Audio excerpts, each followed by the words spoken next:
देवी शरण जो आए, उनका उद्धार किया। मैया उनका उद्धार किया। बैठी मंथरा दासी, बैठी मंथरा दासी, रावण संहार किया। ओम जय सरस्वती माता, ओम जय सरस्वती माता, मैया जय सरस्वती माता। सद्गुण वैभवशालिनी, सद्गुण वैभवशालिनी, त्रिभुवन विख्याता। ओम जय सरस्वती माता।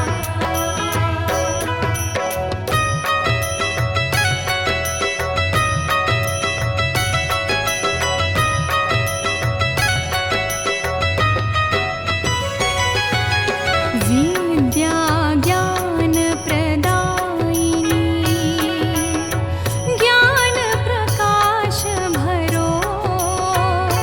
मैया ज्ञान प्रकाश भरो।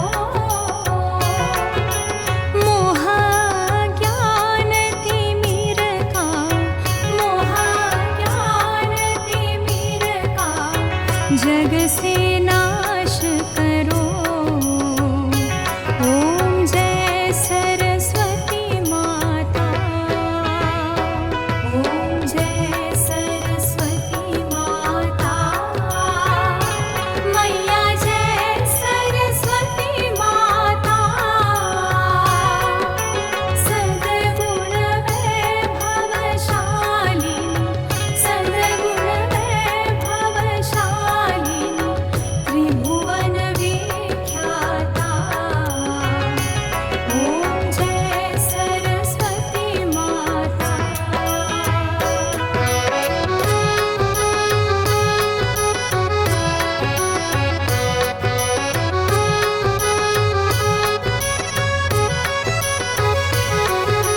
धूप दीप फल मेवा, माँ स्वीकार करो। मैया तुम स्वीकार करो। ज्ञान चक्षु दे माता, ज्ञान चक्षु दे माता, जगन